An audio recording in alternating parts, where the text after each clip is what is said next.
역사상 가장 긴 예선이 끝났습니다.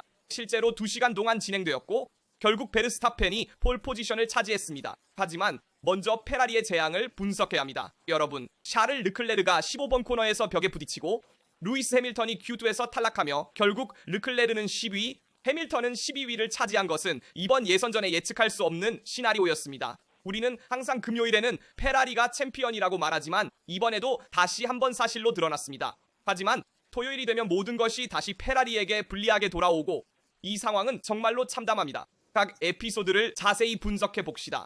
시작하기 전에 여러분께 구독과 알림 설정을 하셔서 포뮬러 1과 페라리 관련 영상을 놓치지 않도록 하시길 당부드립니다. 각 에피소드를 분석하고 텔레메트리도 살펴보며 제 작업과 채널의 영상을 지원하기 위해 좋아요를 남겨주세요.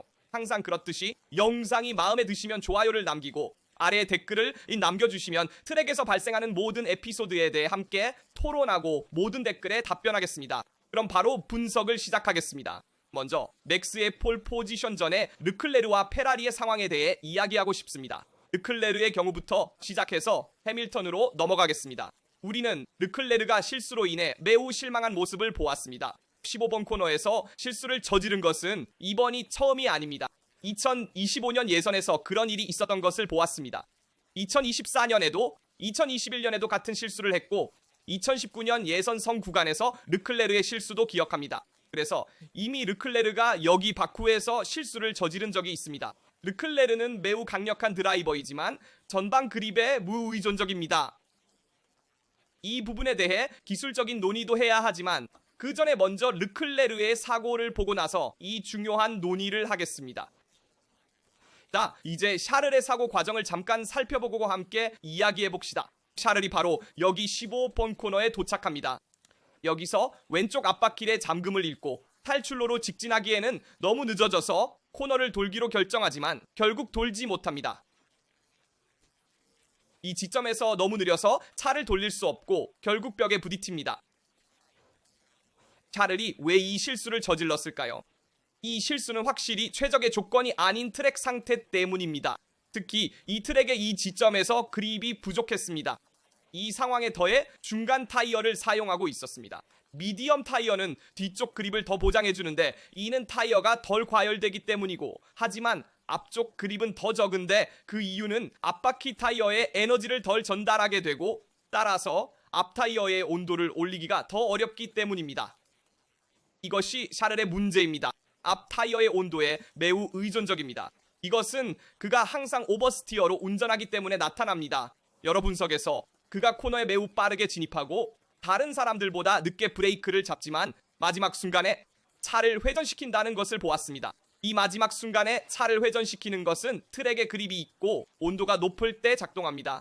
온도가 낮을 때는 훨씬 더 어렵고 비가 오기 시작하면 더욱 그렇습니다. 이것이 르클레르의 실수의 본질입니다. 그의 실수이며 100% 조건의 결과입니다. 불행히도 샤를은 그 순간에 비가 더 많이 오는 트랙의 그 지점에 있었기 때문에 운이 나빴습니다. 다른 지점에 있었다면 이 실수를 피할 수도 있었을 것입니다. 이 실수는 페라리가 매우 경쟁적이었던 주말에 큰 타격을 줍니다. 모두가 최소한 톱 5, 아마도 톱 3, 일부는 페라리의 폴 포지션을 기대했지만 그렇지 않았습니다. 그래서 샤를에게는 엄청난 실망이며 특히 바쿠에서 페라리와 좋은 성과를 내고 싶어하는 그에게는 아쉬운 일입니다. 그래서 우리는 여러 번의 레드 플래그를 보았습니다. 이것이 이 2시간 동안의 예선 세션의 주제였습니다. Q3에서도 많은 레드 플래그를 보았습니다. 하지만 잠시 뒤로 돌아가 Q1으로 가봅시다. 해밀턴에 대해 이야기합시다. 해밀턴이 매우 중요한 발언을 했고 그것을 여러분께 보여드리겠습니다. 제가 다른 쪽에 서서 함께 읽어보겠습니다. 해밀턴은 Q2에서 제외된 것을 받아들이기 어려워했습니다. 결국 12위에 올랐고 이는 그의 잘못이 아닙니다. 그는 예선에서 시간을 낼 기회가 있었습니다. 하지만 여러분 잠깐 타이어 섹션과 기록들을 간단히 살펴보고 나중에 발언도 분석해봅시다. 여기서 해밀턴이 12위에 있는 것을 보면 그는 모든 기록을 소프트 타이어로 냈고 다른 선수들이 3세트의 미디엄 타이어를 가진 것과 달리 해밀턴은 미디엄 타이어가 2세트밖에 없었습니다. 그리고 해밀턴은 미디엄 타이어를 나중을 위해 아끼고 싶어 했습니다. 소프트 타이어로만 주행했고 이것이 Q2에서 해밀턴에게 큰 제한을 주었습니다. 왜냐하면 뒷타이어에 충분한 그립이 없었기 때문입니다. 뒷타이어가 너무 과열되어 온도가 오르지 않았고, 즉 너무 과열되어 그립을 찾지 못했습니다. 그리고 그는 지금 우리가 다시 살펴볼 발언에서도 불평했습니다. 해밀턴은 중간 타이어가 거의 없었고 이것이 그를 방해했습니다. 만약 중간 타이어로 랩을 돌았다면 Q2에 진출하고 기록을 개선할 수 있었을 것입니다. 대신 소프트 타이어로만 시간을 기록했기 때문에 충분히 개선하지 못했습니다. 시도했지만 잘 되지 않았습니다. 실수를 했고 다시 시도할 연료가 충분하지 않았으며 시간이 더 이상 남아있지 않았습니다. 그래서 해밀턴의 탈락은 안타깝습니다. 왜냐하면 이것은 그만의 문제가 아니기 때문입니다. Q2에서의 탈락은 루이스 해밀턴 혼자만의 문제가 아니라 세계 챔피언에게 충분한 미디엄 타이어를 배분하지 않은 페라리의 선택에도 달려 있습니다. 그는 나중에 인터뷰 후 기자회견에서 이것을 언급했습니다. 그래서 해밀턴에게는 안타까운 일입니다. 왜냐하면 그는 자유연습일에서 잘 시작했고 자유연습일에서도 잘했으며 앞서 나갈 리든을 찾을 수 있었기 때문입니다. 아마도 폴 포지션은 아니었겠지만 상위 3위, 상위 5위에 들 수 있었고 샤를과 같은 리듬을 유지할 수 있었습니다. 문제는 타이어가 그를 많이 제약했다는 것입니다. 그래서 어제 말했듯이 앞쪽에 소프트를 장착하고 뒤쪽에 중간 타이어를 장착하는 것이 최선의 선택이었을 것입니다. 이렇게 하면 샤를이 실수를 했을 때 중간 타이어를 사용했을 때처럼 앞쪽에 충분한 그립을 얻어 강하게 브레이크를 잡을 수 있었을 것입니다. 해밀턴은 소프트 타이어를 사용했기 때문에 뒤쪽에 충분한 그립을 얻지 못했고 뒤쪽에는 중간 타이어가 필요했습니다. 여러분도 각 드라이버의 다양한 요구를 잘 이해하고 이런 관점에서 분석해보면 왜 포뮬러 1 드라이버, 7회 월드 챔피언, 그리고 타이틀은 없지만 모두가 예선의 우상으로 여기는 르클레르 같은 드라이버가 이런 실수를 저지르는지 완전히 알 수 있습니다. 타이어, 상황, 트랙의 그립, 트랙 조건을 자세히 분석하면 왜 파일럿이 실수를 저지르는지, 왜 파일럿이 특정 순간에 더 만족하거나 덜 만족하는지 이해할 수 있습니다. 이 경우 예선에서 말입니다. 그래서 해밀턴의 실망과 긴장감이 있습니다. 그래도 왜냐하면 저도 외부에서 보면서 해밀턴이 적어도 Q3에 갈 수 있는 기회가 있었다고 봤기 때문입니다. 하지만 그 기회를 자신의 실수도 있었고 또 페라리의 전략도 한못해서 날려버렸습니다. 이것이 사실의 현실이며 소화하기 어려운 쓴맛입니다. 왜냐하면 페라리가 강력했던 주말이었고 두 파일럿 모두 상위 5위에 들 수 있었기 때문입니다. 대신 우리는 르클레르가 10위, 해밀턴이 12위인 것을 봅니다. 제가 너무 길게 말해서 죄송합니다. 하지만 페라리에 대한 제 의견을 말하고 싶었습니다. 여러분의 의견도 댓글로 읽고 싶습니다. 이제 페라리 주제를 다시 다룰 것입니다. 먼저 베르스타펜에 대해 이야기하고 싶습니다. 베르스타펜은 세계 챔피언으로서 폴 포지션을 차지했습니다. 사회 세계 챔피언으로서 마지막에 걸작 같은 랩을 돌렸습니다. Q3 종료까지 3분 41초가 남았을 때 그는 트랙에 나가 한 번의 시도로 폴타임을 기록하며 사인츠에게 0.4초, 노리스에게 1.1초를 앞섰습니다. 노리스가 더 좋은 차를 가지고 있었을 때 1초 1의 차이를 벌렸고 이런 혼합 트랙이나 적고 미끄러운 트랙 조건에서 베르스타펜은 스스로를 더욱 돋보이게 하며 모두와 차이를 만들어냅니다. 게다가 여기서 맥스의 차이는 기계나 느낌보다는 용기에서 비롯되었습니다. 왜냐하면 바쿠에서는 세션에서 많은 빨간 깃발을 본 후 용기가 많이 필요하기 때문입니다. 그리고 여기서 역사적인 기록을 함께 보면 얼마나 많은 빨간 깃발이 있었는지 볼 수 있습니다. 매우 많았습니다. 예선 시작부터 5개의 빨간 깃발을 세웠습니다. 그는 5개의 빨간 깃발에도 불구하고 트랙에 나가 자신의 시간을 기록하고 폴 포지션에 올랐습니다. 그는 필요하지 않습니다. 왜냐하면 그는 월드 챔피언십이나 드라이버 챔피언십 또는 컨스트럭터 챔피언십을 위해 싸우고 있지 않기 때문입니다. 그러니까 그는 굳이 그 기록을 낼 필요가 없었지만 해냈고 그래서 맥스에게 경의를 표합니다. 또 한 번 기적을 만들어냈으니까요. 훌륭한 사인츠입니다. 왜냐하면 윌리엄스가 이 시기에 어려움을 겪고 있었고 그는 팀 료보다 훨씬 더 잘했기 때문입니다. 그는 Q3까지 도달했을 뿐만 아니라 Q3 종료 몇 분 전까지 폴 포지션에 있었습니다. 게다가 이건 약간 사기 같았어요. 우리는 이렇게 부를 수 있을 것 같은데 사인츠에게 폴 포지션을 주지 않은 건 세션을 다시 시작했기 때문인데 제 생각에는 너무 오랫동안 기다리게 했어요. 거의 빨간 깃발을 내걸어서 세션을 재개하고 트랙이 마르기를 기다린 것 같았습니다. 이렇게 말했지만 어쨌든 결국 세션을 다시 시작한 것은 이해할 수 있습니다. 사인츠는 그에게 매우 중요한 두 번째 위치를 차지했습니다. 특히 챔피언십을 위해서입니다. 사실 순위를 보면 사인츠는 현재 18위에 16점이고 알본은 7위에 70점입니다. 따라서 좋은 결과, 좋은 위치를 차지한다면 상위 5위, 상위 8위를 상상해보면 많은 점수를 얻을 수 있을 것입니다. 왜냐하면 그의 팀 동료보다 많은 점수를 얻을 수 있기 때문입니다. 그의 팀 동료는 아마도 내일 도달하지 못할 것입니다. 그래서 사인즈에게 정말 대단한 결과입니다. 세 번째 러즌, 그도 훌륭한 주행을 했습니다.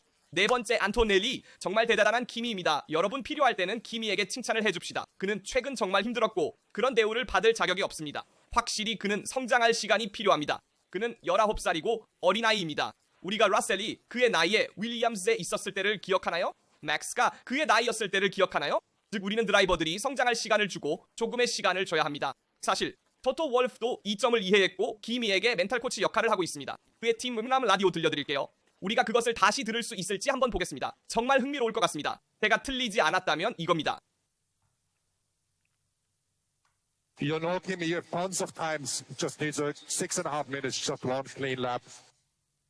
이것은 토토 월프의 팀 라디오로 기본적으로 키미에게 말합니다. 너에게는 많은 시간이 있어. 6분 반이야? 이것은 큐로1에서의 일이었고 그때 키미는 제외되었습니다. 힘내. 너는 할 수 있어. 그는 멘탈 코치이자 아버지 역할을 해주었고 그래서 키미가 Q1을 통과해 Q2에 진출할 수 있었을 뿐만 아니라 Q3까지 올라가 Q3에서는 라셀보다 앞섰습니다. 네 번째 키미, 그래서 정말 대단한 키미의 퍼포먼스입니다. 잘했을 때는 꼭 말해줘야 하고 공을 인정해야 합니다. 왜냐하면 19살의 라셀 앞에서 작년에 라셀은 7번 세계 챔피언 루이스 하밀턴을 뒤로 밀었는데 예선에서도 그랬고 이런 성적은 정말 대단한 것입니다. 대단하다 키미. 여섯 번째 수너다. 일곱 번째 노리스에 대해 이야기해봅시다. 7. 제 생각에는 여러분 너리스는 이 세션을 자신의 방식대로 활용하지 못했습니다. 그는 가능한 한 앞서서 예선에 진출하려고 했어야 했고 맥라렌으로 겨우 7위에 올랐습니다. 그의 팀 동료 피아스트리가 벽에 부딪히고 그의 경력에서 몇 안 되는 실수를 저지른 피아스트리. 마지막 실수는 2년 전 예선에서였습니다. 피아스트리가 이 실수를 저질렀고 우리는 그를 용서합니다.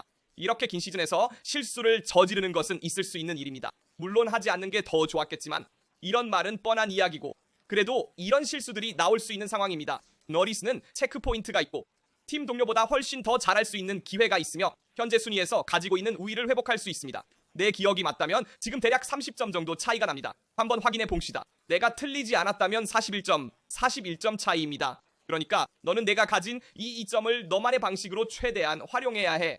노리스는 그것을 활용하지 못했고 겨우 7위에 올랐습니다. 하지만 나를 슬프게 하는 것은 그가 츠노다, 라셀로, 안토넬리, 러선, 사인스 뒤에 7위로 있다는 것입니다. 그러니까 내가 버스태픈 뒤 두 번째로 오는 건 이해할 수 있지만 Q3에서 다른 두 명이 사고로 탈락해서 자르케만 뒤에 두고 이 모든 선수들 뒤에 오는 것은 이해할 수 없다. 여러분, 이것은 너리스의 퍼포먼스가 세계 챔피언에 걸맞지 않다는 것입니다. 그러니까 너리스는 정신을 좀 차려야 하고 내일 더 좋은 경기를 펼칠 수 있을지 아니면 바로 옆에서 출발하는 피아스트리에게 또 점수를 잃게 될지 지켜보겠습니다. 하지만 확실히 너리스에게는 활용하지 못한 체크 포인트가 있었고 이것은 정말 아쉬운 일입니다. 그는 훨씬 더 잘할 수 있었습니다. 피아스트리와 르클레르, 우리는 피아스트리의 실수에 대해 언급했는데 그가 실수를 저질렀다는 것은 있을 수 있는 일입니다. 그는 실수를 하지 말았어야 했지만 오늘은 경험이 많은 드라이버들과 그렇지 않은 드라이버 모두 많은 실수를 저질렀습니다. 르클레르의 실수도 마찬가지로 어려운 시기에 나왔고 특히 페라리가 겪고 있는 상황을 생각하면 더욱 그렇지만 수도권을 고려하면 이해할 수 있는 실수입니다. 그래서 상황은 이렇습니다. 큰 실망입니다. 함께 텔레메트리를 살펴보겠습니다. 하지만 먼저 예선에서의 비교를 보여드리겠습니다. 우리가 스카이에서도 이야기했던 것처럼 다양한 팀 동료들 간의 예선 차이, 리클라르스와 그가 경주한 팀 동료 간의 차이입니다. 항상 모든 팀 동료를 이겼습니다. 게다가 베텔과의 대결에서 12대 9로 이겼습니다. 르클라르는 레드불 시절을 거쳐 페라리에서의 마지막 몇 년을 보낸 4번의 세계 챔피언을 앞섰습니다. 페라리에서의 첫 해 그를 이렇게 이긴 것은 르클라르에게 정말 대단한 일입니다. 그리고 그는 항상 팀 동료들을 뒤로 밀었습니다. 그래서 사인즈와의 대결에서도 놀라운 일이었고 이제 하밀턴과의 예선 대결에서도 공식적으로 이겼습니다. 이 말을 하고 나서 르클라르의 폴 포지션 연속 기록도 중단되었습니다. 사실 여기 르클라르가 획득한 4번의 연속 폴 포지션이 있고 여기서 예선에서의 실수로 인해 찰스가 겨우 10위에 머물렀습니다. 아쉽다. 정말 아쉽다. 르클라르의 실수를 봤을 때 정말 신경이 곤두섰습니다. 더 잘할 수 있었고 더 잘해야 했는데 하지만 페라리가 한계까지 밀어붙여야 하는 상황이었고 이상적인 조건도 아니었으며 기온이 5에서 7도나 더 낮아서 큰 영향을 미쳤습니다. 사실 다른 실수들도 발생했습니다. 예를 들어 하밀턴의 실수. 이번 경우에는 긴 실수를 저질렀습니다. So this is Lewis Hamilton. 이것은 롱런입니다. 잠시만요. 다시 보여드릴게요. 여기서 천천히 가보겠습니다. 보시면 잠금이 발생하고 길게 갑니다. 페라리 드라이버들의 많은 실수. 죄송합니다. 지금 보여드릴게요. 여기서 다시 시작합니다. 1 도착해서 브레이크를 잡고 왼쪽 앞바퀴가 잠깐 잠기면서 소프트 타이어로 이 실수를 저지릅니다. 결국 페라리 드라이버들이 저지른 많은 실수들이 정말 아쉽습니다. 확실히 우리가 본 또 다른 것은 페라리 드라이버들이 선택한 후방 날개의 다른 선택입니다. 여기서 매우 다운포스가 적은 리어 윙의 선택을 볼 수 있습니다. 해밀턴도 르클레르의 윙을 선택했지만 그 윙은 매우 낮은 다운포스의 윙이고 르클레르는 이 낮은 다운포스의 윙에도 불구하고 주행해서 훌륭한 성능을 보여주었습니다. 그리고 내일 이 윙이 어떻게 작동할지도 지켜볼 것입니다. 왜냐하면 이 윙은 확실히 예선에서 빠르게 달릴 수 있게 해주기 때문입니다. 경주에서는 조금 더 가벼워져서 속도와 효율성에서 강하지만 DRS가 더 작아서 DRS 없이와 함께 속도 차이가 적습니다. 그래서 페라리에게는 쉽지 않을 것이고 속도를 회복하려고 노력해야 합니다. 하지만 속도는 빨간색의 강점 중 하나이므로 잘 해낼 수 있기를 바랍니다. 이렇게 말하고 우리가 본 모든 에피소드에 대해 어느 정도 이야기한 것 같습니다. 그리고 원한다면 조금 더 주변적인 에피소드들도 같이 언급해보겠습니다. 할켄버그의 실수, 그리고 베어맨의 실수도 봤는데 그도 주차하다가 벽에 부딪혀 서스펜션을 부러뜨렸습니다. 할켄버그도 마찬가지입니다. 가슬리의 실수와 콜라핀토의 실수를 받고 두 알파인 모두 Q1에서 제외되었습니다. 그리고 브리아토레의 얼굴을 봤는데 콜라핀토를 시즌 끝에 내보낼 것 같고 그럴 만한 이유가 있습니다. 여러분, 콜라핀토는 그 순간에 아주 기본적인 실수를 저질렀습니다. 그의 팀 동료가 앞에서 멈춰 있었고 그는 그 코너에서 실수하여 차의 제어를 잃고 벽에 부딪혀 서스펜션을 부러뜨렸습니다. 그래서 이것이 정말 오래 걸린 예선의 간단한 요약이고 내일 경주는 아주 특별한 경주가 될 것입니다. 그리드를 함께 다시 보면 사인츠, 로슨, 그리고 앞에 있는 지아라도 차이를 만들려고 할 것입니다. 특히 사인츠와 로슨이요.